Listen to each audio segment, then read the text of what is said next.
ಸದಾಗಮೈಕ ವಿಜ್ಞೇಯಂ ಸಮತೀತಕ್ಷರಾಕ್ಷರಂ ನಾರಾಯಣಂ ಸದಾ ನಿರ್ದೋಷಾಶೇಷ ಸದ್ಗುಣಂ ವಿಶೇಷಣಾನಿ ಯಾನೀಹ ಕಥಿತಾನಿ ಸದುಕ್ತಿಭಿಃ ಸಾಧಯಿಷ್ಯಾಮಿ ತಾನ್ಯೇವ ಕ್ರಮಾತ್ ಸಜ್ಜನ ಸಂವಿದೇ ಬಲೀಯೇವ ಅನುಭವಸ್ತತ್ರ ನಿರ್ದೋಷಂ ತ್ವಕ್ಷಜಾದಿಕಂ ಅನುಪ್ರಮಾಣತಾಂ ಯಾತಿ ತಥಾಕ್ಷಾದಿತ್ರಯಂ ತತಃ.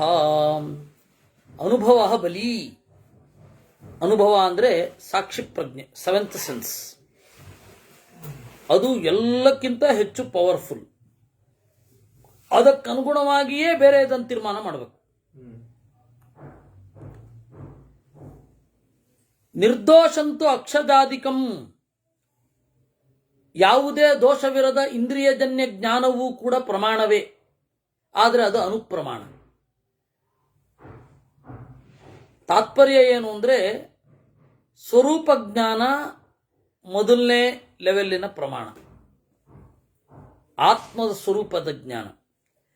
ಇಂದ್ರಿಯದಿಂದ ಬಂದ ಜ್ಞಾನ ಏನಿದೆ ಅದು ನಂತರ, ಅನುಪ್ರಮಾಣ. ಪ್ರಮಾಣವನ್ನು ಅನುಸರಿಸಿ ಅದು ಪ್ರಮಾಣ. ಪ್ರಾಬಲ್ಯಂ ಆಗಮಸ್ಯೈವ ಜಾತ್ಯಾತೇಷು ತ್ರಿಷು ಸ್ಮೃತಂ ಉಪಜೀವ್ಯ ವಿರೋಧೇತು ನ ಪ್ರಾಮಾಣ್ಯಮುಷ್ಯಚ. ಸಹಜವಾಗಿ ವೇದವೇ ಪ್ರಬಲ,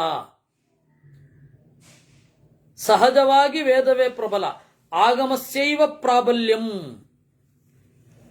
ತೇಷು ತ್ರಿಷು, ಆ ಮೂರರಲ್ಲಿ ಆಗಮವೇ ಸಹಜವಾಗಿ ಪ್ರಮಾಣ. ಉಪಜೀವ್ಯ ವಿರೋಧೇತು,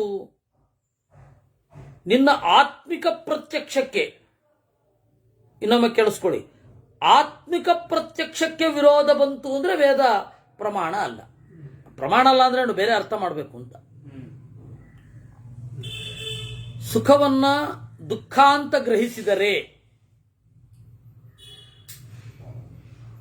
ವೇದ ಸುಖವನ್ನ ದುಃಖ ಅಂತಂದ್ರೆ ನೀವೇನ್ ಮಾಡ್ಬೇಕು, ಅದಕ್ಕೆ ಬೇರೆ ಅರ್ಥ ಮಾಡಬೇಕು. ನಾವು ಈಗ ಅನುಭವಿಸುವ ಶಾಸ್ತ್ರ ವಿರುದ್ಧವಾದ ಸುಖ ದುಃಖ ಸಾಧನ ಅಂತ ವೇದ ಹೇಳ್ತಾ ಇದೆ ಅಂತ ಬೇರೆ ಅರ್ಥ ಮಾಡಬೇಕು. ಜಗತ್ತು ಅಸತ್ ಅಂತಂದ್ರೆ ಅಮಂಗಳ, ಯಾಕೆಂದ್ರೆ ಜಗತ್ತಿನ ಅಸ್ತಿತ್ವವನ್ನು ನಾನು ಆತ್ಮಿಕವಾಗಿ ಅನುಭವಿಸ್ತಾ ಇದ್ದೇನೆ, ಹೀಗರ್ಥ ಮಾಡಬೇಕು. ಆತ್ಮಿಕ ಪ್ರತ್ಯಕ್ಷಕ್ಕೆ ವಿರೋಧವಾದರೆ ಅದು ಬೇರೆ ಅರ್ಥ ಮಾಡಬೇಕು ಅಂತ. ಇಷ್ಟು ಪ್ರಾಮಾಣ್ಯ ಮೀಮಾಂಸೆ. ಇದನ್ನ ನಿರ್ಣಯ ಚಂದ್ರಿಕಾದ ಹಿನ್ನೆಲೆಯಲ್ಲಿ ಓದೋಣ. ಚಕಾರೇಣ ಸಮುಚಿತಂ ಸ್ಫುಟಮಾಹ ನಿರ್ದೋಷಂ ತ್ವಕ್ಷಜಾದಿಕಂ. ಅಲ್ಲಿ ಚಕಾರ ಏನಿದೆ ಅದು ನಿರೂಪಣೆ ಮಾಡ್ತಾ ಇದ್ದಾರೆ. ಇದಕ್ಕೆ ನಾರಾಯಣ ಪಂಡಿತರದ್ದು ಪದ್ಮಾವತಿರದ್ದಿಲ್ಲ, ಇಲ್ಲ, ಸುಲಭವಾಗಿದೆ ಅಂತ. ಸರ್ವೋಪ್ಯನುಭವ ಬಲೀಯೇವ, ಪ್ರತಿಯೊಂದು ಆತ್ಮಿಕ ಅನುಭವವೂ ಬಲಿಷ್ಠವೇ ನಿರ್ದೋಷತ್ವ ನಿಯಮಾತ್. ಬಾಹ್ಯಂ ಪ್ರತ್ಯಕ್ಷಾದಿಜನ್ಯಂ ಜ್ಞಾನಂತೂ ನಿರ್ದೋಷಂತೂ ನಿರ್ದೋಷಮೇವ ಪ್ರಮಾಣಂ. ನೋಡಿ, ಬಲಿ ಅನ್ನುವಲ್ಲಿ ಕಂಡೀಷನ್ ಇಲ್ಲ, ಯಾಕೆಂದ್ರೆ ಅನುಭವ ಸಹಜವಾಗಿ ಪ್ರಮಾಣ. ಆದರೆ ಇಂದ್ರಿಯದಿಂದ ಅನುಭವಿಸಿದ್ದು ಪ್ರಮಾಣ ಆಗಬೇಕಾದ್ರೆ ಇಂದ್ರಿಯದ ದೋಷ ಇರದೇ ಇರಬೇಕಾಗತ್ತೆ. ಇಲ್ಲಿ ಮುಂದೆ ನಿರೂಪಣೆ ಮಾಡಿದ್ರು.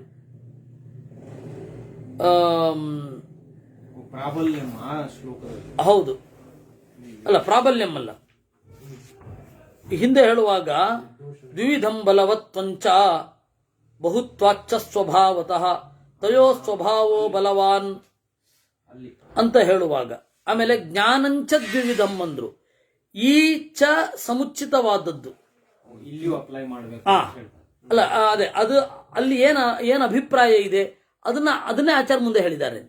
ಜ್ಞಾನಂಚ ದ್ವಿವಿಧಂ ಬಾಹ್ಯಂ ತಥಾನುಭವ ರೂಪಕಂ ಬಲ್ಯೇವ ಅನುಭವ ಅಂತಂದ್ರು.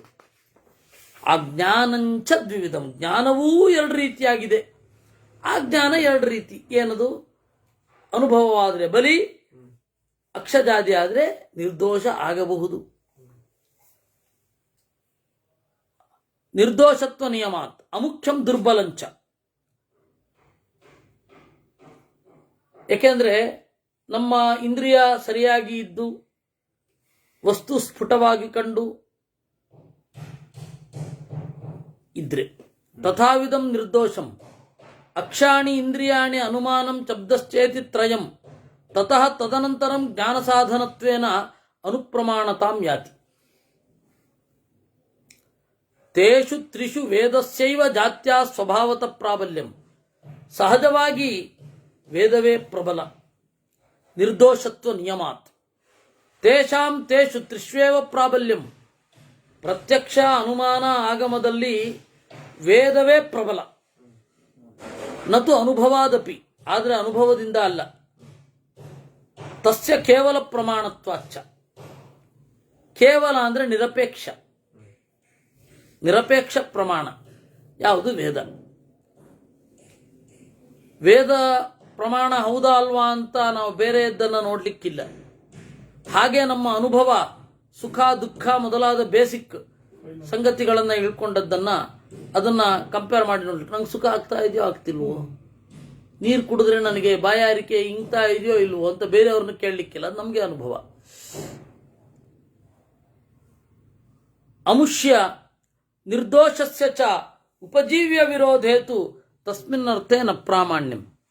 ತುನಾ ಆಗಮಸ್ಯ ಅರ್ಥಾಂತರೇ ತಾವಕಾಚತ್ವ ರೂಪಂ ವಿಶೇಷಮಾಹ. ವೇದಕ್ಕೆ ಬೇರೆ ಅರ್ಥ ಮಾಡಬೇಕು, ವೇದವೇ ತಪ್ಪು ಅನ್ನೋದಲ್ಲ. ಯಾವಾಗ? ಪ್ರತ್ಯಕ್ಷ ವಿರೋಧ ಬಂದಾಗ. ವಿರುದ್ಧಾರ್ಥ ಸ್ವೀಕಾರೇ ವೇದಸ್ಯ ಅಪ್ರಾಮಾಣ್ಯಂ ತಚ್ಚನ ಯುಕ್ತಂ. ವಿರುದ್ಧಾರ್ಥ ಸ್ವೀಕಾರ ಮಾಡಿದ್ರೆ ನಮ್ಮ ಪ್ರಜ್ಞೆ ಅಪ್ರಮಾಣವೇ ವಿನಃ ವೇದ ಅಲ್ಲ. ವೇದ ಹಾಗೇ ಇರುತ್ತೆ, ಅದು ನಿತ್ಯ ಸತ್ಯವನ್ನೇ ಹೇಳುತ್ತೆ. ನಿರ್ದೋಷತ್ವಾತ್ ಅತಃ ಅರ್ಥಾಂತರೇ ತಾವಕಾಚಮೇತದಿತಿ ಲಕ್ಷಣವಾಕ್ಯಸ್ಯ ಅವ್ಯಕ್ತತ್ವಾತ್. ಪ್ರಮಾಸಾಧನಂ ಪ್ರಮಾಣಮಿತಿ ವದತಾಂ ಕೇವಲ ಪ್ರಮಾಣೇಚು ಅವ್ಯಾಪ್ತಿ. ಪ್ರಮಾಣ ಅನ್ನೋದಕ್ಕೆ ತಾರ್ಕಿಕರ ಒಂದು ಮಾತಿದೆ, ಪ್ರಮಾ ಸಾಧನಂ ಅಂತ. ಪ್ರಮಾ ಅಂದ್ರೆ ಪ್ರಜ್ಞೆ, ಸಾಧನ ಅಂದ್ರೆ ಇನ್ಸ್ಟ್ರೂಮೆಂಟ್. ಪ್ರಜ್ಞೆಗೆ ಯಾವ್ದು ಇನ್ಸ್ಟ್ರೂಮೆಂಟ್ ಆಗತ್ತೋ ಅದು ಪ್ರಮಾಣ ಅಂತ. ಪ್ರಜ್ಞೆಯೇ ಗ್ರಹಿಸುವಾಗ, ಜೀವಸ್ವರೂಪವೇ ಪ್ರಜ್ಞೆ ಅಲ್ವಾ, ಅದಕ್ಕೆ ಇನ್ನೊಂದು ಇನ್ಸ್ಟ್ರೂಮೆಂಟ್ ಇಲ್ಲ. ಅದರಿಂದಾಗಿ ಪ್ರಮಾಣ ಅಂದ್ರೆ ಪ್ರಮಾ ಸಾಧನಂ ಎನ್ನದಿರಿ. ಅನುಭೂತಿ ಪ್ರಮಾಣಮಿತಿ ವದತಾಂ ಅನುಪ್ರಮಾಣೇಶ್ವ್ಯಾಪ್ತಿ. ಅನುಭವವೇ ಪ್ರಮಾಣ ಅಂದ್ರೆ ಓ ಚೆನ್ನಾಗಿದೆ ಅಲ್ವೇನ್ರಿ ಅಂದ್ರೆ ಎಷ್ಟೋ ಅನುಭವಕ್ಕೆ ಬರಲ್ಲ. ನೀವು ಅದು ಹೇಗೆ ಅನುಭವ ಪ್ರಮಾಣ ಅಂತೀರಾ? ಇತಿಹಾಸವನ್ನ ನಾವು ಇದನ್ನು ಓದಿ ತಿಳ್ಕೊತೇವೆ ಅಥವಾ ಕೇಳಿ ತಿಳ್ಕೊತೇವೆ. ಕೆಲವೊಮ್ಮೆ ದೂರದಿಂದ ನೋಡ್ತೇವೆ, ಓ ಗಂಧದ ಕೊರಡಿನಿಂದ ಗಂಧ ಬರ್ತಾ ಇದೆ ಅಂದ್ರೆ ಬಹಳ ಪರಿಮಳವೇ ಇದ್ದೀತು. ನಾವು ಬಹಳ ದೂರದಲ್ಲಿದ್ದೀವಿ ಅಥವಾ ಟಿವಿಯಲ್ಲಿ ನೋಡ್ತಾ ಇರ್ತೀವಿ ಅಂತ ಇಟ್ಕೊಳ್ಳಿ. ಗಂಧ ಹಿಂಗೆ ತೇಯ್ತಾ ಇದ್ದಾಗ ಗಂಧ ಬರ್ತಾ ಇರೋದು ಕಂಡಿತು. ನಮಗೆ ಗಂಧ ಪರಿಮಳ ಭರಿತವಾದದ್ದು, ಗಂಧದ ಕೊರಡಿನಿಂದ ಪರಿಮಳ ಬರುತ್ತೆ ಅಂತ ಗೊತ್ತಿದೆ. ಅವಾಗಲೂ ಗೊತ್ತಾಯಿತು. ಅವನ ಮೂಗಿನ ಹೊರಳೆಗಳು ಉಬ್ಬುವುದರಿಂದ, ಪ್ಲೆಸೆಂಟ್ ಫೀಲು ಅವನ ಮುಖದಲ್ಲಿ ತೋರೋದ್ರಿಂದ ನಮಗೆ ಗೊತ್ತಾಯಿತು. ಅನುಭವ ಇದೆಯಾ? ಇಲ್ಲ. ಅನುಭೂತಿ ಅಂದರೆ ಇನ್ಅಪ್ಲಿಕಬಲ್, ಆ ಲಕ್ಷಣ ಪೂರ್ತಿಯಾಗಿ ಅನ್ವಯ ಆಗೋಲ್ಲ. ಅನಧಿಗತಾರ್ಥ ಗಂತ್ರ ಪ್ರಮಾಣಮಿತಿ ವದತಾಂ ಸ್ಮೃತಾಂ ಅನುವಾದೇಚ. ಇನ್ನು ಮೀಮಾಂಸಕರು ಅಂತ ಈ ಜಗತ್ತಿನ ಈ ಭಾರತದಲ್ಲಿ ಆಗಿ ಹೋದವರು ಅಲ್ಲ, ಈಗಲೂ ಮಾಧ್ವರಲ್ಲಿ, ಸ್ಮಾರತರಲ್ಲಿ, ಅಯ್ಯಂಗಾರರಲ್ಲಿ ಅವರೇ ಪ್ರಬಲ ಸೇರ್ಕೊಂಡು ಬಿಟ್ಟಿದ್ದಾರೆ.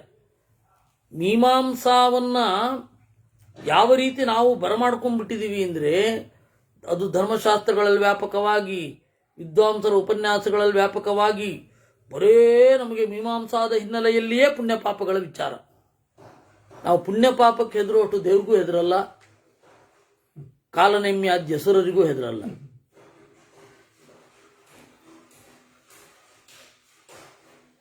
ನಮಗೆ ಕೈ ತೊಳ್ಕೊಂಡ್ರೆ ಪುಣ್ಯ, ಪ್ರದಕ್ಷಿಣೆ ಹಾಕಿದ್ರೆ ಪುಣ್ಯ, ಶಿವರಾತ್ರಿ ಶಿವನ ದರ್ಶನಕ್ಕೆ ಹೋಗದೆ ಹೋದ್ರೆ ಪಾಪ. ಇದು ಯಾವಾಗ ಗೊತ್ತಾ? ಮೀಮಾಂಸಕರ ಇನ್ಫ್ಲೂಯೆನ್ಸ್. ಅವರ ಶಾಸ್ತ್ರ ಪುಣ್ಯ ಪಾಪ ಕೇಂದ್ರಿತವಾಗಿರುವುದು. ದೇವರಿಲ್ಲ ಅವ್ರಿಗೆ. ನಾವು ಅರೆ ಮೀಮಾಂಸಕರಾಗಿ, ಅರೆ ಮಾಧ್ವರಾಗಿ, ಅರೆ ನಾಸ್ತಿಕರಾಗಿ, ಎಲ್ಲವೂ ಸ್ವಲ್ಪ ಸ್ವಲ್ಪ ಭಾಗ ನಮಗೆ ಕ್ಲಾರಿಟಿ ಬರ್ತಾ ಇಲ್ಲ. ಯಾಕೆಂದ್ರೆ ನಮ್ಮ ಪಂಡಿತರು ಆ ಥರ ಹೇಳ್ತಾ ಇದ್ದಾರೆ, ಅವ್ರಿಗೆ ಕ್ಲಾರಿಟಿ ಇಲ್ಲ. ಮಧ್ವರು ಹೇಳಿದ್ದಂತೂ ಶೌಚಾಸನೆಯತು ಅಂಗ ಮಾತ್ರಂ ನ ಪೃಥಕ್ ಧರ್ಮ ಸಾಧನಂ. ಮಡಿಯೋ, ಕುಳಿತುಕೊಳ್ಳುವ ಬಗೆಯೋ, ಇನ್ನೇನೋ ಪುಣ್ಯ ಪಾಪಗಳಿಗೆ ಸಾಧನವಲ್ಲ. ಆದರೆ ನಮಗೆ ಇಲ್ಲಿ ಅಯ್ಯೋ ಅದನ್ನು ಮುಟ್ಕೊಂಡ್ಬಿಟ್ರೆ ಎಷ್ಟು ಪಾಪ ಬರುತ್ತೋ ಏನೋ ಅಂತ. ಅದನ್ನು ಮುಟ್ಕೊಳ್ಳದೇನೆ ಪಾಪ ಮಾಡೋದೇ ಹೆಚ್ಚಾಗತ್ತೆ. ಯಾಕೆಂದ್ರೆ ನಾವು ಮಡಿಯಲ್ಲಿ ಕೂತಿರ್ತೀವಿ, ಸಾಮಾನು ಮುಟ್ಲಿಕ್ಕಾಗಲ್ಲ, ಕೊಡೋರು ಬಂದಿರಲ್ಲ, ಅವರೆಲ್ಲೋ ಇರ್ತಾರೆ, ಅಕ್ಸಿಟ್ಟು. ಮಡಿಯಲ್ಲಿ ಕೂತಾಗ ಯಾಕೆ ಸಿಟ್ಟು ಬರುತ್ತೆ ಅಂದರೆ ಅಸಹಾಯಕತೆ. ಅದು ಒದಗಿಸ್ತಾ ಯಾರು ಇಲ್ವಲ್ಲ ಪದಾರ್ಥಗಳನ್ನ ಅಂತ. ನೀವು ಅಲ್ಲಿ ಕಡಿಮೆ ಮಾಡಿದ್ರೂ ಪರವಾಗಿಲ್ಲ, ಕೋಪ ಮಾಡ್ಕೋಬೇಡಿ. ಏಕೆಂದ್ರೆ ಕೋಪ ಬಂದಾಗ ಸ್ನಾನ ಮಾಡ್ತಾ ಇದ್ದ ಸ್ವಾಮಿಗಳನ್ನೂ ನೋಡಿದ್ದೀನಿ ನಾನು. ವಿದ್ಯಾಮಾನ್ಯರು ಒಂದ್ಸರ್ತಿ ಸಿಟ್ಟು ಮಾಡ್ಕೊಂಡ್ರು, ಹೋಗಿ ಸ್ನಾನ ಮಾಡ್ಕೊಂಡ್ಬಂದ್ರು, ಮೈಲಿಗೆ ಆಯ್ತು ಅಂತ. ಮಡಿಯಲ್ಲಿ ಕೋಪ ಬಂದಾಗ ಅದು ಮೈಲಿಗೆ ಆಗತ್ತೆ ಅಂತ ಸ್ನಾನ ಮಾಡ್ತಾ ಇದ್ದ ಸ್ವಾಮಿಗಳನ್ನು ನೋಡಿದ್ದೀನಿ ನಾನು. ಅದರಿಂದಾಗಿ ಮೀಮಾಂಸಕರದ್ದು ಬಹಳ ಇನ್ಫ್ಲೂಯೆನ್ಸ್ ಇದೆ. ಅವ್ರದ್ದು ಒಂದು ಪ್ರಮಾಣ ಇದೆ, ಅವ್ರದ್ದು ಪ್ರಮಾಣ ಲಕ್ಷಣ ಏನು? ಅನಧಿಗತಾರ್ಥಗಂತೃ ಪ್ರಮಾಣಂ. ಹೊಸ ವಿಷಯವನ್ನ ಯಾವುದು ತಿಳಿಸತ್ತೋ ಅದೇ ಪ್ರಮಾಣ. ಅಯ್ಯೋ ರಾಮ, ಈ ಮನೆಯನ್ನ ಮನೆ ಅಂತ ನಾನು ತಿಳ್ಕೊಂಡೆ, ಹೊಸದ ನನಗಿದು. ನಮ್ಮ ಮನೆಯಲ್ಲಿ ಏನು ಹೊಸದು ಏನು ತಿಳಿಬೇಕು? ಅದೇ ಊರು, ಅದೇ ಮರ. ಅದು ಹಿಂಗೆ ಪ್ರಮಾಣ ಆಗತ್ತೆ. ಅದರಿಂದಾಗಿ ಹಾಗಲ್ಲ, ವಸ್ತು ಹೇಗಿದೆಯೋ ಹಾಗೆ ಜ್ಞಾನ ಬರೋದೇನಿದೆ ಅದು ಪ್ರಮಾಣ. ಇಷ್ಟಾದ ಮೇಲೆ ಅನುಮಾನದ ಬಗ್ಗೆ ಬಂದ್ರು. ವೇದದ ಬಗ್ಗೆ ಹೇಳಿ ಆಯ್ತು, ಪ್ರತ್ಯಕ್ಷದ ಬಗ್ಗೆ ಹೇಳಿ ಆಯ್ತು. ಊಹೆಗೆ ಬರ್ತಾರೆ. ಊಹೆ ಎಂದರೇನು? ಊಹೆ ಅನ್ನೋದು ಯಾವತ್ತೂ ಕೂಡ ಸ್ವತಂತ್ರವಾಗಿ ಹೋದ್ರೆ ಏನ್ ಬೇಕಾದ್ರೂ ಊಹೆ ಮಾಡಿಬಿಡ್ಬೋದು. ಸ್ವತಂತ್ರ ಅಲ್ಲ ಊಹೆ ಅನ್ನೋದು, ಇದು dependent. Logic is dependent on evidence. ಯಾವುದರ ಮೇಲೆ? ಅದು ಎವಿಡೆನ್ಸ್ ಮೇಲೆ ಡಿಪೆಂಡ್ ಆಗಿ ಇರುತ್ತೆ. ದಟ್ಸ್ ಕಾಲ್ಡ್ ಇಟ್ ಇಸ್ ಅಥವಾ ಅನುಮಾನ. ಮಾನ ಅಂದ್ರೆ ಎವಿಡೆನ್ಸ್, ಎವಿಡೆನ್ಸ್ಗೆ ಅನುಗುಣವಾಗಿ ಇರುತ್ತೆ.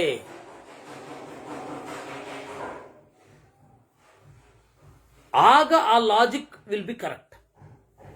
When we have on evidence, logic will be correct, not otherwise. ಅದರಿಂದಾಗಿ ಅನುಮಾನ ಅಂತ ಆ ಶಬ್ದವೇ ಅದನ್ನು ಹೇಳುತ್ತೆ. ಈ ಅನುಮಾನದ ಬಗ್ಗೆ ಬಹಳ ಕೆಲಸ ಮಾಡಿದವರು ನೈಯಾಯಿಕರು. ಅವ್ರದ್ದೊಂದು ಹಣೆ ಬರಹ ಶ್ರಾದ್ದ ನಿಯಮ ಅಂತ ಕರೀತಾರೆ. ಶ್ರಾದ್ದ ನಿಯಮ ಗೊತ್ತಲ್ಲ ನಿಮ್ಗೆ? ಒಬ್ಬ ಶ್ರಾದ್ದ ಮಾಡುವಾಗ ಬೆಕ್ಕಿತ್ತು ಕಟ್ಟಾಕ್ತಾ ಇದ್ದ. ಅವ್ರ ಮಗ ಬಂದ, ಅಯ್ಯೋ ಬೆಕ್ಕಿರ್ಲಿಲ್ಲ ಅವ್ರ ಮನೆಯಲ್ಲಿ, ಪಕ್ಕದ ಮನೆಯಿಂದ ತಂದು ಕಟ್ಟಾಗ್ತಾ ಇದೆ. ಯಾಕಂದ್ರೆ ಶ್ರಾದ್ದ ಮಾಡಬೇಕಾದ್ರೆ ಬೆಕ್ಕಿರ್ಬೇಕು, ನಮ್ಮ ಮನೆಯಲ್ಲಿ ಬೆಕ್ಕಿಲ್ಲದೆ ಹೋದ್ರೆ ತಂದು ಕಟ್ಟೋದು. ಹಾಗೆ ಇದು ಅವ್ರದೊಂದು ಶ್ರಾದ್ದ ನಿಯಮ. ಒಂದು ಅನುಮಾನವನ್ನ ನಿಮ್ಮ ಮುಂದೆ ಇಡಬೇಕಾದ್ರೆ, ನಿಮ್ಮ ಮುಂದೆ ಪ್ರೆಸೆಂಟ್ ಮಾಡಬೇಕಾದ್ರೆ 5 ಅವಯವಗಳಿರ್ಬೇಕು. 5 ಅವಯವ ಇರ್ಬೇಕು. ಒಬ್ರು ಬಂದ್ರೆ 3 ಸಾಕೋ ಮಾರಾಯ ಅಂದ್ರು. ಇನ್ನೊಬ್ರು ಬಂದ್ರು, ರೇ ಸ್ವಾಮಿ ಇರೋದೇ 2, ಅದೇ ಸಾಕು. ಇನ್ನೊಬ್ರು 10 ಅಂದ್ರು. ನಾವೆಲ್ಲ ತರ್ಕಶಾಸ್ತ್ರ ವಿದ್ವತ್ ಮಾಡುವಾಗ ಅವಯವ ಅಂತ ಒಂದು ಗ್ರಂಥದ ಪಾಠ ಇರುತ್ತೆ. ಅವಯವ ಯಾರ ಅವಯವ? ನಮ್ದು ನಿಮ್ದು ಅಲ್ಲ, ಅನುಮಾನದ ಅವಯವಗಳು. ಒಂದು ಲಾಜಿಕಲ್ ಕನ್ಕ್ಲೂಷನ್ ಅನ್ನೋದು ಇಷ್ಟು ಪಾರ್ಟ್ಸ್ಗಳನ್ನು ಹೊಂದಿರಬೇಕು. ಇಷ್ಟಾದ ಮೇಲೆ ಈ ಕನ್ಕ್ಲೂಷನ್ಗೆ ಬರಬೇಕು. ಅದನ್ನ ಅವರು ಅವಯವ ಅಂತಾರೆ. ಅದನ್ನ ಆಚಾರ್ಯರು ಅಟ್ಯಾಕ್ ಮಾಡ್ತಾರೆ. ಏನು ಅವಿವೇಕಿಗಳಪ್ಪ ನೀವು ಅಂತ ಅದರ ಅಭಿಪ್ರಾಯ. ಈಗ ಹೇಳ್ತೇನೆ, ನೀವು ನೋಡಿ. ಯಾಮಾಹುರನುಮಾಂ ಕೇಚಿತ್ ಕ್ರಿಯಾದ್ಯವಯವಾತ್ಮಿಕಾಂ ಸಾವ್ಯರ್ಥಾನೋಪಪತ್ಯಾಹಿ ವಿನಾಸಾಪಿ ಪ್ರಮಾಣತಾಂ. ಕೇಚಿತ್ ಕೆಲವರು, ಅನುಮಾಂ ಅನುಮಾನವನ್ನು, ತ್ರ್ಯಾದಿ ಅವಯವಾತ್ಮಿಕಾಂ ಮೂರರಿಂದ ಶುರು ಮಾಡಿ ಬೇರೆ ಬೇರೆ ಅವಯವಗಳಿವೆ ಅಂತ ಹೇಳಿ, ಬೇರೆ ಬೇರೆ ಸಂಖ್ಯೆಯ ಅವಯವಗಳಿವೆ ಎಂದು ಆಹುಹು ಹೇಳುತ್ತಾರೆ. ಒಂದು ಅನುಮಾನಕ್ಕೆ ಹಲವಾರು ಅವಯವ ಇರಬೇಕು. ತಾರ್ಕಿಕರದ್ದನ್ನು ನಿಮ್ಗೆ ಹೇಳ್ಬಿಡ್ತೀನಿ ಕೇಳಿ. ಮೊದಲನೆಯದ್ದು ಪಕ್ಷ, ಎರಡನೆಯದ್ದು ಸಾಧ್ಯ, ಮೂರನೆಯದ್ದು ಹೇತು. ಇವಿಷ್ಟು ಸೇರಿದ್ರೆ, ಈ ಪಕ್ಷ ಮತ್ತೆ ಸಾಧ್ಯ ಸೇರಿದ್ರೆ ಪ್ರತಿಜ್ಞಾ ಅಂತ ಕರೀತಾರೆ. ಪ್ರತಿಜ್ಞಾ ಅಂದ್ರೇನು? ಪಕ್ಷ ಮತ್ತು ಸಾಧ್ಯ. ಪಕ್ಷ ಅಂದ್ರೇನು? ಯಾವುದನ್ನ ಏನು ಅಂತ ಪ್ರೂವ್ ಮಾಡ್ಲಿಕ್ಕೆ ಹೊರಟಿದ್ದೇವೋ ಅದು ಪಕ್ಷ. ಸಾಧ್ಯ ಅಂತಂದ್ರೆ ಏನನ್ನು ಪ್ರೂವ್ ಮಾಡ್ಲಿಕ್ಕೆ ಹೊರಟಿದ್ದೇವೋ ಅದು ಸಾಧ್ಯ. ಅದಕ್ಕೆ ನಾವು ಕೊಡುವ ರೀಸನ್, ಕಾರಣ ಏನಿದೆ ಅದು ಹೇತು. ಅದಕ್ಕೊಂದು ಈ ಪಕ್ಷ ಸಾಧ್ಯ ಮತ್ತು ಹೇತುಗಳ ನಡುವೆ ಒಂದು ಇನ್ಫರೆನ್ಸ್ ಇರಬೇಕು. ಆ ಇನ್ಫರೆನ್ಸ್ಗೆ ಒಂದು ಎಕ್ಸಾಂಪಲ್, ದಟ್ಸ್ ಕಾಲ್ಡ್ ಉದಾಹರಣ ಅಥವಾ ದೃಷ್ಟಾಂತ. ಆಮೇಲೆ ವ್ಯಾಪ್ತಿಯನ್ನ ಮಿನಿಮೈಸ್ ಮಾಡಬೇಕು, ಅದು ಉಪನಯ. ಕನ್ಕ್ಲೂಡ್ ಮಾಡಬೇಕು, ಅದು ನಿಗಮನ. ಹೀಗೆ 5 ಅವಯವಗಳು ಇರಲೇಬೇಕು ಅಂದ್ರು ಅವರು. ಅದಕ್ಕೆ ನಿಮಗೆ ಶಾಸ್ತ್ರೀಯವಾದ, ನೀವು ಕೇಳಿ ಕೇಳಿ ಬೋರ್ ಆಗಿರುವ ಒಂದು ದೃಷ್ಟಾಂತವನ್ನು ಕೊಡ್ತೇನೆ. ಪರ್ವತಃ ಇದು ಪಕ್ಷ, ವನ್ಹಿಮಾನ್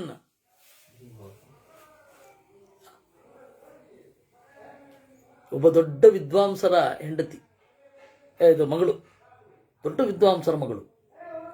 ಅವರ ತಂದೆ ಸತ್ಯಪ್ರಮೋದರ ಹತ್ತಿರ ಸುಧಾ ಮಾಡಿದವರು. ಸತ್ಯಪ್ರಮೋದರ ಆರಂಭದ 4 ಜನ ಶಿಷ್ಯರಲ್ಲಿ ಒಬ್ಬರು. ಅವರ ಮಗಳು ನ್ಯಾಯಸುಧಾದಲ್ಲಿ ಏನಿದೆ ಅಂತ ಕೇಳಿದ್ರೆ, ಏನಿದೆ, ಪಕ್ಷ ಇದೆ ಅಂತಾರೆ, ಸಾಧ್ಯ ಅಂತಾರೆ, ಹೇತು ಅಂತಾರೆ, ಯಾವಾಗಲೂ ಅಲ್ಲೇ ಇರ್ತಾರೆ. ಅದು ಬಿಟ್ಟು ಬೇರೆ ನಾನು ಕೇಳೇ ಇಲ್ಲ. ಬಂತು ಅಂತಾರೆ, ಹೋಯ್ತು ಅಂತಾರೆ, ಏನು ಗೊತ್ತಾಗಲ್ಲ. ಅತಿವ್ಯಾಪ್ತಿ ಬಂತು ಅಂತಾರೆ, ನಮ್ಗೆ ಗೊತ್ತಾಗಲ್ಲ. ಬಂತು ಅಂತ ನಂಬಬೇಕಷ್ಟೇ. ಹೋಯ್ತು ಅಂತಾರೆ, ಅದು ಗೊತ್ತಾಗಲ್ಲ. ಹೋಯ್ತು ಅಂತ ನಂಬಬೇಕಷ್ಟೇ. ಯಾವ್ಯಾವ ಸ್ವಾಮಿಗಳು ಉಪನ್ಯಾಸ ಕೇಳಿದ್ರು ಅಷ್ಟೇ ಅರ್ಥ ಆಗತ್ತಾ ಇದೆ. ನಿಜ, ನಮ್ಮ ಪರಿಸ್ಥಿತಿ ಆಗಿದೆ. ಇರಲಿ. ಪರ್ವತಃ ಪರ್ವತವು, ವನ್ಹಿಮಾನ್ ಬೆಂಕಿಯನ್ನು ಹೊಂದಿದೆ. ಯಾಕೆ? ಧೂಮಾತ್ ಹೊಗೆ ಇರೋದ್ರಿಂದ. ಯಥಾ ಮಹಾನಸಃ ಹೇಗೆ? ಅಡಿಗೆ ಮನೆಯಲ್ಲಿ ಹೊಗೆ ಇದೆ, ಅದರಿಂದಾಗಿ ಬೆಂಕಿಯೂ ಇದೆ. ಯದಿತ್ತಂ ತಥಾ, ಎಲ್ಲಿ ಹೊಗೆ ಇರುತ್ತೋ ಅಲ್ಲಿ ಬೆಂಕಿ ಇರುತ್ತೆ. ತಥಾ ಅಯಂ, ಹಾಗೆ ಅದರಿಂದಾಗಿ ಈ ಪರ್ವತವು ಕೂಡ ಬೆಂಕಿಯನ್ನು ಹೊಂದಿದೆ. ಅದು ಕನ್ಕ್ಲೂಷನ್. ಹೀಗೆ 5 ಅವಯವ ಇರಲೇಬೇಕು ಅಂತ ಯಾವುದೇ ಅನುಮಾನದಲ್ಲಿ. ಅದಕ್ಕೆ ಮಧ್ವಾಚಾರ್ಯ ಅದನ್ನು ಗೇಲಿ ಮಾಡುದು. ಸಾ ವ್ಯರ್ಥ, ಅದು ಅಸಂಗತ. ನೋ ಎಕ್ಸಾಂಪಲ್ಗೆ ಇವಾಗ ಪರ್ವತಃ ವನ್ಹಿಮಾನ್ ಅಂತ ಹೇಳಿದ್ರಲ್ಲ, ಇದರಲ್ಲಿ ಪಕ್ಷ ಯಾವುದು, ಸಾಧ್ಯ ಯಾವುದು ಅಂತ ಹೇಳ್ತೀರಾ ಅನ್ಸಲ್ಲಿ? ಇನ್ನೊಮ್ಮೆ ಹೇಳ್ತೇನೆ. ಪರ್ವತಃ ಅನ್ನೋದು ಪಕ್ಷ, ವನ್ಹಿಮಾನ್ ಅನ್ನೋದು ಸಾಧ್ಯ, ಧೂಮಾತ್ ಅನ್ನೋದು ಹೇತು. ಯಾಕೆಂದ್ರೆ ಅದು ನಾವು ಅದೇ ಕಾರಣವನ್ನು ಕೊಡ್ತಾ ಇರೋದು. ಮಹಾನಸಃ ಅನ್ನೋದು ಉದಾಹರಣೆ, ಅಡುಗೆ ಮನೆಯ ದೃಷ್ಟಾಂತ. ಯಾಕಂದ್ರೆ ನಮಗೆ ಅದರಲ್ಲಿ ಖಾತ್ರಿ ಇದೆ. ವ್ಯಾಪ್ತಿ ಹೊಗೆ ಮತ್ತು ಬೆಂಕಿಗಳ ನಡುವೆ ಇರುವ ಸಂಬಂಧ. ಈಗ ಅದಾಗಲ್ಲ ಸರ್. ದೃಷ್ಟಾಂತದಲ್ಲೇ ದೋಷ ಇದೆ ಈಗ. ಯಾಕೆ? ಗ್ಯಾಸ್ ಬಂದ್ಬಿಟ್ಟಿದೆ. ಗ್ಯಾಸ್ ಬಂದ್ರೂ ಹೊಗೆ ಇರುತ್ತೆ. ಹೊಗೆ ಇರುತ್ತೆ. ಇರುತ್ತೆ ನೋಡ್ಬೇಕಷ್ಟೆ. ಆಮೇಲೆ ಆ ವ್ಯಾಪ್ತಿಯ ಕನ್ಕ್ಲೂಷನ್, ವ್ಯಾಪ್ತಿ ಇರೋದ್ರಿಂದಾಗಿ ನಾವು ಮತ್ತೆ ಪಕ್ಷಕ್ಕೆ ಬರಬೇಕು, ಕಡೆನಲ್ಲಿ ಪಕ್ಷಕ್ಕೆ ಬಂದು ಕನ್ಕ್ಲೂಡ್ ಮಾಡಬೇಕು. ಇದು ಕ್ರಮ.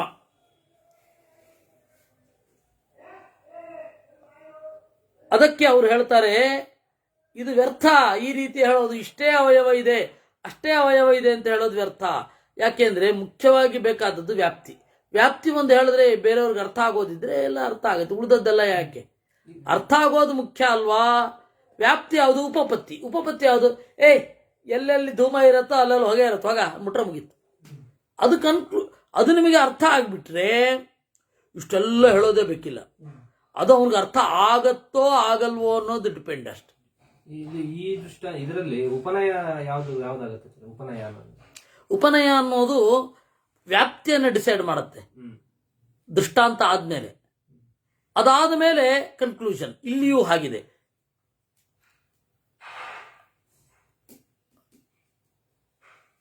ಯಾತ್ಯತೋ ಯುಕ್ತಿರೈವೈಕ ಪ್ರಮಾಣಂ ಅನುಮಾತ್ಮಕಂ. ನೋಡಿ, ಅನುಮಾನದ ಕ್ವಿಂಟೆಸೆನ್ಸ್ ಯಾವುದಪ್ಪ? ಯುಕ್ತಿ. ಯುಕ್ತಿ ಈಸ್ ನಥಿಂಗ್ ಬಟ್ ವ್ಯಾಪ್ತಿ. ವ್ಯಾಪ್ತಿ ಅಂದ್ರೆ ಇನ್ಫರೆನ್ಸ್ ಅಂತ ಇಟ್ಕೊಳ್ಳಿ, ಅದೇ ಮುಖ್ಯ. That is quintessence. ಇಷ್ಟೆಲ್ಲ ಮಾತನಾಡಿದ್ಯಲ್ಲ ಅದೆಲ್ಲ ಇಷ್ಟರಲ್ಲಿ ಬಂದ್ಬಿಡುತ್ತೆ. ಯಾಕೆ ಗೊತ್ತಾ? ಯುಕ್ತಿ ಪ್ರತಿಜ್ಞಾ ರೂಪಾಚ ಹೇತುರ್ದೃಷ್ಟ. ನೀವು ಹೇಳಿದ ಆರ್ಡರ್ನಲ್ಲೇ ಹೇಳಬೇಕು ಅಂತನೂ ಇಲ್ಲ. ಜನಸಾಮಾನ್ಯರ ಅನುಭವದಲ್ಲಿ ಹೇಗಿದೆ? ಅದೇನದು ಹೊಗೆ ಕಾಣಿಸ್ತಾ ಇದೆಯಲ್ಲ, ಬೆಂಕಿ ಇದೆಯೋ, ಅದಕ್ಕೆ ಹೊಗೆ ಬರ್ತಾ ಇದೆ, ಮುಗ್ದೇ ಹೋಯ್ತು. ಮತ್ತೆ ನೋಡಪ್ಪ ಪರ್ವತದಲ್ಲಿ ಬೆಂಕಿ ಇದೆ, ಯಾವನು ಹೇಳಲ್ಲ. ಯಾರಾದ್ರೂ ಕೇಳಿದ್ರೆ ಏನದು ಅಷ್ಟೊಂದು ಹೊಗೆ? ಅಲ್ಲಿ ಹತ್ತಿಸಿದಾರ ಕಣ, ಏನೋ ಮುಗಿದೋಯ್ತು. ಯುಕ್ತಿ ಪ್ರತಿಜ್ಞಾ. ಕೇವಲ ಪ್ರತಿಜ್ಞೆಯಿಂದ ನೀವು ಹೇತುವನ್ನು ಕನ್ವೆ ಮಾಡಿಬಿಡಬಹುದು. ಕೆಲವೊಮ್ಮೆ ಕೇಳುಗರಿಗೆ ಬಹಳ ನೀವು ಅರ್ಜೆಂಟಲ್ಲಿದ್ದಾಗ ಕೇವಲ ದೃಷ್ಟಾಂತವನ್ನು ಹೇಳಿದ್ರೆ ಅರ್ಥ ಆಗೋಗತ್ತೆ. ಅಷ್ಟೊಂದು ಹೊಗೆ ಇದೆಯಲ್ಲ, ಅಲ್ಲಿ ಬೆಂಕಿ ಇದೆಯಾ, ಅಡಿಗೆ ಮನೆ ಇಲ್ವೇನಾ, ಮುಗಿದೋಯ್ತು, ಅರ್ಥ ಆಗೋಯ್ತು ಅವನಿಗೆ. ತಥೋಪನಯ ರೂಪಾಚ. ಎಲ್ಲಿ ಎಲ್ಲಿ ಹೊಗೆ ಇದೆಯೋ ಅಲ್ಲಿ ಬೆಂಕಿ ಇರೋದ್ರಿಂದ ಪರ್ವತದಲ್ಲಿ ಬೆಂಕಿ ಇದೆ. ನೇರ ಕನ್ಕ್ಲೂಷನ್, ಟಕ್ಕ. ಹೇತುರ್ ದೃಷ್ಟಾಂತ ರೂಪಿಕ ಪರಾ ನಿಗಮನಾತ್ಮಿಕ. ಸೀದಾ ಕನ್ಕ್ಲೂಷನ್ ಬಂದ್ಬಿಡ್ಬೋದು. ಈ ಅವಸ್ಥೆಗಳನ್ನೇ ದಾಟಿ ಬರಬೇಕು ಅಂತೆಲ್ಲೂ ಇಲ್ಲ.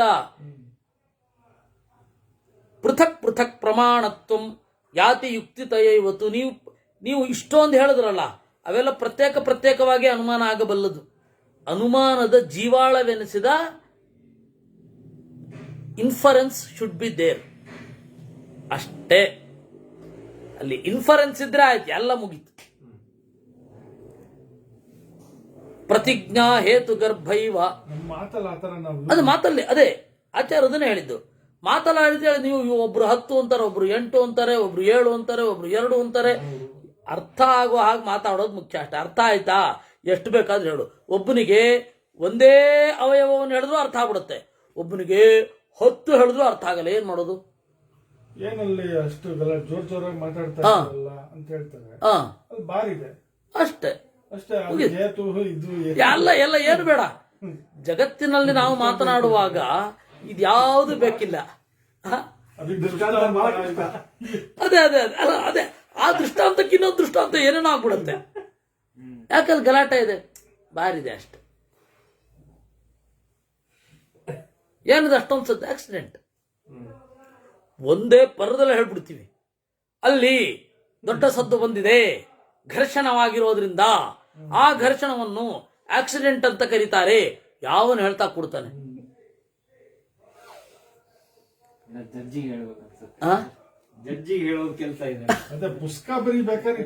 ಇದೆಲ್ಲ ಬೇಕು.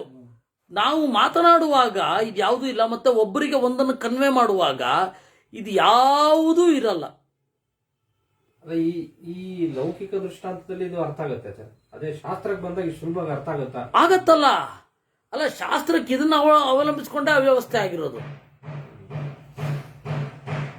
ಶಾಸ್ತ್ರ ಲೋಕದ ಬಗ್ಗೆ ಮಾತನಾಡಬೇಕಾದ್ರೆ ನಿಮ್ಮ ಅನುಭವಕ್ಕೆ ಸಂವಾದಿಯಾಗಬೇಕು. ಶಾಸ್ತ್ರ ಅಧ್ಯಾತ್ಮದ ಬಗ್ಗೆ ಮಾತನಾಡಬೇಕಾದ್ರೆ ಅನುಮಾನ ಪ್ರಯೋಜನವೇ ಇಲ್ಲ. ಮತ್ತಿನ್ಯಾಕೆ? ನೀವು ಧ್ಯಾನದಲ್ಲಿ ಕೂತ್ಕೊಳ್ಳಿ, ದೇವರ ರೂಪವನ್ನು ನೆನಪಿಸಿಕೊಳ್ಳಿ, ಇಲ್ಲೆಲ್ಲ ಯಾವ ಅನುಮಾನ ಇದೆ? ಭೇದ, ದೇಹ ಬೇರೆ ಇದು ಬೇರೆ ಅಂತ ಹೇಳುವಾಗ ಏನು ಹೇಳಬೇಕು? ಅಲ್ಲಿ ಅನುಮಾನ ಮಾಡ್ತಾರ? ಈ ದೇಹವು ಆತ್ಮವನ್ನು ಹೊಂದಿದೆ. ಯಾಕೆ ಅಂದ್ರೆ ಕಾಲತ್ರಯದಲ್ಲಿ ನಾನು ಅನ್ನುವ ಅನುಭವ ಅನುಸ್ಯೂತವಾಗಿರೋದ್ರಿಂದ. ಹಾಗೆ ಹೇಳೋದೇ ಇಲ್ಲ, ಅವ್ರು ಹೇಳೋದೇ ಬೇರೆ ತರ ಅಲ್ಲ. ಅದರಲ್ಲಿಯೂ ಹೇಳಬಹುದು. ಯಾವುದೇ ಹರಟೆಯನ್ನು ತರ್ಕದಲ್ಲಿ ಮಾಡಬಹುದು. ತರ್ಕಶಾಸ್ತ್ರದ ಪ್ರಕಾರ ಹರಟೆ ಹೊಡಿಲಿಕ್ಕೆ ಬರಲ್ವಾ? ಗಣಿತಶಾಸ್ತ್ರದ ಪ್ರಕಾರ ಹರಟೆ ಹೊಡಿಲಿಕ್ಕೆ ಬರಲ್ವಾ? ಸೈಂಟಿಫಿಕ್ ಆಗಿ ಹರಟೆ ಹೊಡಿಲಿಕ್ಕೆ ಬರಲ್ವಾ? ನೀವು ಆ ಶಾಸ್ತ್ರದಲ್ಲಿ ಎಷ್ಟು ಡೆಪ್ತ್ ಹೊಂದಿದ್ದೀರಾ ಅನ್ನೋದ್ರ ಮೇಲೆ ಡಿಪೆಂಡ್. ಅದರಿಂದ ಈಗ ಸೈಂಟಿಫಿಕ್ ಕಮ್ಯುನಿಟಿ ಅವರು ಸೈಂಟಿಫಿಕ್ ಆಗಿ ಮೀಮ್ಸ್ ಮಾಡ್ತಾರೆ. ಹೌದು, ಅರ್ಥ ಆಗುತ್ತೆ ಅದರ ಮೇಲೆ. ಹೌದು ಹೌದು ಹೌದು. ಅದರಿಂದಾಗಿ ಅನುಮಾನ ಅನ್ನೋದು ಇದೇ ಪಾರ್ಟ್ ಆಫ್ ಸ್ಪೀಚ್ಗಳನ್ನು ಒಳಗೊಳ್ಳಬೇಕು ಅಂತ ಇಲ್ಲ. ಇದಾದ್ಮೇಲೆ ಇದು ಅಂತ ಹೇಳಲಿಕ್ಕೆ ಬರಲ್ಲ. ನಿಮಗೆ ಊಹೆ ಕನ್ಕ್ಲೂಷನ್ ಬಂದ್ರಾಯ್ತು. ಅರ್ಕಿಮಿಡೀಸನಿಗೆ ಹೊಳೆದದ್ದು ಹೇಗೆ? ಎಷ್ಟು ದ್ರವ್ಯ ಇದೆ, ಒಂದು ವಸ್ತುವಿನ ತೂಕವನ್ನ ಹೇಗೆ ಕಂಡುಹಿಡಿಯೋದು, ಅದರ ಭಾರ ಎಷ್ಟು ಅಂತ ಹೆಂಗೆ ಕಂಡುಹಿಡಿಯೋದು, ಎಷ್ಟು ತೂಕದ ಭಾರವನ್ನ ಅಷ್ಟು ತೂಕದ ಇದರಲ್ಲಿ ನೀರಲ್ಲಿ ಮುಳುಗಿಸಿದ್ರೆ ಆ ನೀರು ಎಷ್ಟು ಹೊರಗಡೆ ಚೆಲ್ಲತ್ತೆ, ಅದರಿಂದ ನಾವು ಆ ವಸ್ತುವಿನ ಶುದ್ಧತೆಯನ್ನ ಅದು ಎಲ್ಲಿ ಅವನು ತರ್ಕ ಮಾಡಿದ್ದ? ನೀರು ಮತ್ತೆ ವಸ್ತು ಎರಡು ಕೂಡ ಸಮಾನವಾದ ಭಾರವನ್ನು ಹೊಂದಿತ್ತು. ಆ ಸಮಾನವಾದ ಭಾರವು ಇಲ್ಲಿ ಪ್ರಯೋಗಿತವಾದಾಗ ಅಷ್ಟೇ ಭಾರದ ವಸ್ತುವನ್ನು ಹೊರಹಾಕತ್ತೆ. ಎಲ್ಲಿ ಅನುಮಾನ? ಠಕ್ಕ ಹೊಳೆದಿದ್ದದು. ಅಂದ್ರೆ ಆಚಾರ ಪ್ರಕಾರ ಅನುಮಾನಕ್ಕೆ ಇಷ್ಟೇ ಅವಯವ ಇರಬೇಕು ಅಂತ. ಆಚಾರ ಪ್ರಕಾರ ಅಲ್ಲ, ಬ್ರಹ್ಮತರ್ಕದ ಪ್ರಕಾರ ಇಷ್ಟೇ ಅವಯವ ಇರಬೇಕು ಅಂತಿಲ್ಲ. ನಿಮ್ಗೆ ಕನ್ವಿನ್ಸ್ ಆಗೋದು ಮುಖ್ಯ ಅಷ್ಟೇ. ಮತ್ತೆ ಎಲ್ಲರ ಅನುಭವವೂ ಕೂಡ ಬೇರೆ ತರಕಾರಿ ಮಾಡಬಾರ್ದು. ಬಟ್ಟೆ ಬಿಚ್ಕೊಂಡು ಓಡ್ದ ಆಶ್ಚರ್ಯ. ಬಟ್ಟೆ ಬಿಚ್ಕೊಂಡು ಓಡೋರ್ಗೆಲ್ಲ ಏನೋ ಹೊಡೆದಿದೆ. ಅವಯವ ಇಲ್ದೇನೂ ಇರ್ಬೋದು. ಅದೇ ಅವಯವ ಸಾಧ್ಯತೆ ಇದೆ. ಅದನ್ನೇ ಹೇಳಿದ್ದಿಲ್ಲ. ಅಲ್ಲ, ಅನುಮಾನದಲ್ಲಿ ಅವಯವ ಇಲ್ದೇನೂ ಇರ್ಬೋದಲ್ವಾ? ಅದು ಸಾಧ್ಯತೆ ಇದೆ. ಅವಯವ ಇಲ್ದೇನೂ ಇರ್ಬೋದು. ಅದೇ ಅವಯವ ಇಲ್ಲದೇನೂ ಇರಬಹುದು. ಅದನ್ನೇ ಹೇಳಿದ್ದು. ಇಂಟ್ಯೂಷನ್ ಫ್ಲಾಶ್ ಆದಾಗ ಯಾವ ಅವಯವ ಇತ್ತಲ್ಲಿ? ಆಚಾರ ಹೇಳಿದ್ದದನ್ನ. ಒಂದೊಮ್ಮೆ ಇಲ್ಲ, ಬೇರೆಯವರಿಗೆ ಅರ್ಥ ಆಗಲಿಕ್ಕೆ ಅಂತ ನಾವು ಮಾತನಾಡ್ತೀವಿ ಅಂದ್ರೆ ಇಷ್ಟೇ ಅವಯವ ಇರಬೇಕು, ನಿಯಮ ಇಲ್ಲ. ಅಪ್ಲೈ ಮಾಡ್ಕೊಳ್ಬಹುದು. ಅರ್ಥ ಮಾಡ್ಕೊಳ್ಬೇಕಾದ್ರೆ ಹೌದು. ಈಗ ನಾನು ಹೊಳಿತಂದ್ರೆ ನಾನು ಮತ್ತೆ ಅದಕ್ಕೆ ಒಂದು 8-10 ಸ್ಟೇಜ್ ಹಚ್ಕೊಳ್ಳೋದು ಬೇಕಾಗೇ ಇಲ್ಲ. ಅಲ್ಲ, ಬೇಕಾಗಿಲ್ಲ. ಬೇರೆಯವ್ರಿಗೆ ಅರ್ಥ ಮಾಡಿಸ್ಲಿಕ್ಕೆ ಬೇಕಾದ್ರೆ ಬಳಸ್ಕೊಳ್ಳಿ. ಅರ್ಥ ಆಗೋದು ಮುಖ್ಯ ಅಷ್ಟೇ. ಈಗ ನನಗೆ ಇವಾಗ ಶ್ರೀನಿವಾಸ ರಾಮಾನುಜನ್ಗೆ ಟಕ್ಕ ಹೊಳೆದು ಬಿಡ್ತಾ ಇತ್ತು. ವಾಪಸ್ ಹೋಗೋದ್ರೆ ಬರ್ತಾ ಇರಲಿಲ್ಲ. ಅದರಲ್ಲಿ ಏನಾದ್ಮೇಲೆ ಅವನು ಏನು ಯೋಚನೆ ಮಾಡ್ತಾನೆ, ಅವನ ಪ್ರಜ್ಞೆ ಯಾವ ಸ್ಟೆಪ್ಸ್ಗಳನ್ನು ಹಾದು ಬಂದಿದೆ ಅನ್ನೋದು ಅವನನ್ನು ಕರೆಸಿದ ಇವನ ಕೆಲಸ ಆಯ್ತು. ಆದ್ರೆ ಅವನಿಗೆ ಹೊಡಿತಾ ಇತ್ತಲ್ಲ, ಅವನಿಗೆ ಯಾವ ಅನುಮಾನ ಇತ್ತು? ಆದ್ರೆ ಅವ್ನು ಬೇರೆಯವ್ರಿಗೆ ಪ್ರೆಸೆಂಟ್ ಮಾಡ್ಬೇಕಾದ್ರೆ ಅಲ್ಲಿಂದ ಬರಬೇಕು. ವಿಷಯ ಹೊಳೆದು ಬಿಡುತ್ತೆ. ಅದನ್ನು ಪ್ರೆಸೆಂಟ್ ಮಾಡಲಿಕ್ಕೆ ಅವನು ಬೇರೆ ವೇ ಹುಡುಕ್ತಾನೆ. ಅದೇ ಅವಯವ. ಆ ಅವಯವ ಎಲ್ಲ ಕಡೆ ಒಂದೇ ಇರಬೇಕು ಅಂತಿಲ್ಲ.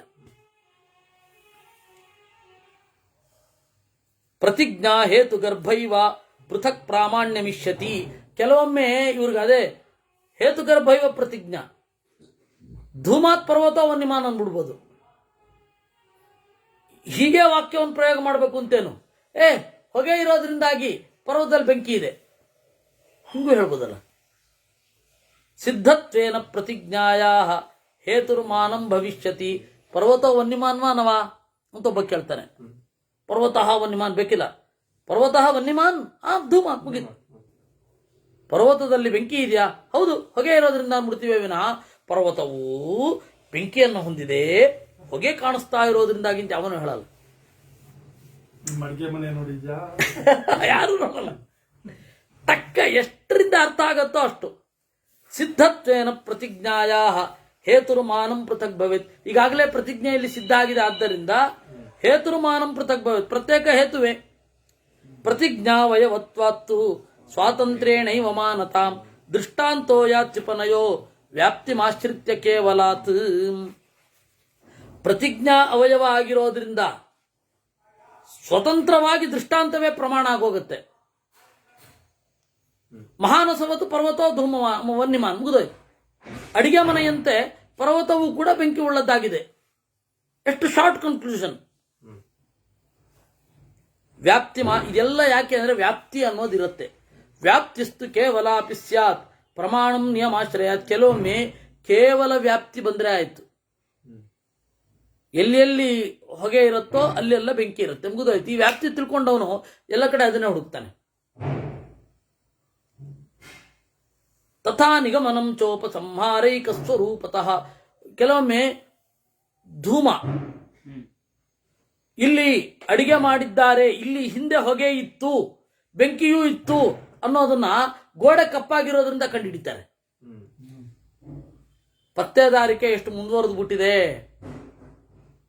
ಇನ್ನೂ ಅವರು ಅಲ್ಲೇ ಇದ್ದಾರೆ, ಇವರು ಇಲ್ಲೇ ಇದ್ದಾರೆ, ಇದನ್ನ ನಂಬ್ಕೊಂಡು. ಒಂದು ಡಿಟೆಕ್ಟಿವ್ ಒಬ್ಬ ಹೇಗೆ ಏನೆಲ್ಲ ಕಂಡುಹಿಡಿದು ಬಿಡ್ತಾನೆ, ಅದನ್ನೆಲ್ಲ ನೋಡಿದ್ರೆ ಇವ್ರದೆಲ್ಲ ತಪ್ಪೇ ಅನ್ಸುತ್ತೆ. ಅಯ್ಯೋ ವಿವೇಕಿಗಳಿಂದ ಇಲ್ಲೇ ಇದ್ದಾರೆ. ನೀವು ತರ್ಕಶಾಸ್ತ್ರ ಓದೋ ಬದಲು ಬನ್ನಿ ಒಂದೆರಡು ಡಿಟೆಕ್ಟಿವ್ ಫಿಲ್ಮ್ ನೋಡ್ಬಿಡಿ ಇನ್ಬೇಕು, ಅಥವಾ ಪುಸ್ತಕ ಓದ್ಬಿಡಿ ಶರ್ಲಾಕ್ ಹೋಮ್ಸ್ದು, ಎಷ್ಟೋ ಬೆಟರ್ ಅನ್ಬೇಕು. ಆ ತರ ಇದೆ. ತಥಾ ನಿಗಮನಂ ಚೋಪ ಸಂಹಾರೈಕ ಸ್ವರೂಪತಃ. ಇವತ್ತಿನ ಹೊರಗಿನ ಜನ ಬೇಕಾಷ್ಟು ಡಿಟೆಕ್ಟಿವ್ ನೋಡಿ ಅರ್ಥ ಮಾಡ್ಕೊಂಡ್ಬಿಟ್ಟಿರ್ತಾರೆ. ಹೀಗೆ ಇದು ಆದ್ರೆ ಅದೊಂದು ಸ್ವಲ್ಪ ಇದು ಕೊಟ್ರೆ ಆಯ್ತು, ಇದು ಅನುಮಾನ, ಇದು ಈ ರೀತಿ ಕನ್ಕ್ಲೂಡ್ ಮಾಡಬೇಕು ಅಂತ ಹೇಳ್ಬೇಕಷ್ಟೇ. ಪ್ರತ್ಯೇಕ ಹೇಳ್ಬೇಕಲ್ಲ, ಯಾಕಂದ್ರೆ ಈಗಾಗಲೇ ಆ ಜ್ಞಾನ ಅವ್ರು ಬೇರೆ ರೀತಿ ಇದ್ಬಿಟ್ಟಿರುತ್ತೆ. ಪ್ರಾಮಾಣ್ಯಂ ಯಾತ್ಯನುಭವೋ ಜ್ಞಾಪಯತ್ಯುಪಪತ್ತಿತಾಂ. ಅಲ್ಲಿ ಅನುಭವದ ಇದೇನು? ಅನುಭವವು ಉಪಪತ್ತಿ ಆಗತ್ತೆ. ಅಂದ್ರೆ ನಮಗೆ ಒಂದು ವಿಷಯವನ್ನ, ಒಂದು ವಸ್ತುವನ್ನು ಬಳಸಿ ಬಳಸಿ ಬಳಸಿ ಗೊತ್ತಿರುತ್ತೆ. ಇವಾಗ ಇದನ್ನ ನೋಡ್ತೇವೆ, ಟೈರ್ ನೋಡ್ತೇವೆ. ಓ ಇಷ್ಟು 1000 ಕಿಲೋಮೀಟರ್ ಓಡಿಸಿದಾನೆ, ಯಾಕೆಂದ್ರೆ ನನ್ನ ಕಾರ್ ಟೈರು ಅದೇ ಕಂಪನಿಯದ್ದು, ಇಷ್ಟು ಸರ್ತಿ ಓಡಿಸಿದಾಗ ಸವೆತ ಉಂಟಾಗಿದೆ, ಅದೇ ಇಲ್ಲಿದೆ, ಮುಗಿದೋಯ್ತು. ಹೀಗೆ ತರ್ಕಕ್ಕಿಷ್ಟೇ ಅವಯವ ಅನ್ನೋದು ನಿಮ್ದು ಹಡ್ಡತನ ಅಂದ್ರು. ಸಾಕು, ಕೃಷ್ಣಾರ್ಪಣ. ಸುಮ್ಮನೆ ಹಿಂಗೆ ತರ್ಕ ಓದೋ ಬದಲು ಸ್ವಾಮಿಗಳಿಗೆಲ್ಲ ಹೇಳ್ಬೇಕು, ಸುಮ್ಮನೆ ಒಂದು ಡಿಟೆಕ್ಟಿವ್ ಓದ್ಬಿಡಿ. ಎಷ್ಟು ನಗು ಬಂದಿರ್ಬೇಕು ಆಚಾರ್ಯರಿಗೆ. ಹೌದು, ನಗು ಆಚಾರ್ಯರಿಗೆ ನಗು ನಮ್ಗೆ ತಡೀಲಿಕ್ಕೆ ಆಗ್ತಾ ಇಲ್ಲ. ಇವುಗಳನ್ನೆಲ್ಲ ನೆನಪಿಸ್ಕೊಂಡು ಅಯ್ಯೋ ವಿವೇಕಿಗಳು ಅಂತ. ಅಲ್ಲ, ಅವ್ರು ಅಷ್ಟು ಹೇಳಿದ್ರು ಅವ್ರಿಗೆ ಇದಾಗ್ತಾ ಇಲ್ಲ ಅಂದ್ರೆ ಅವ್ರು ಅಲ್ಲಲ್ಲ, ಇದು ಇದ್ರ ಬಗ್ಗೆ ಪರೀಕ್ಷೆ. ಅಯ್ಯೋ ರಾಮ, ಈ ಲಕ್ಷಣ ಅತಿವ್ಯಾಪ್ತಿಯೋ ಅವ್ಯಾಪ್ತಿಯೋ, ಇದು ಅನುಮಾನವ, ದೊಡ್ಡ ನಗು.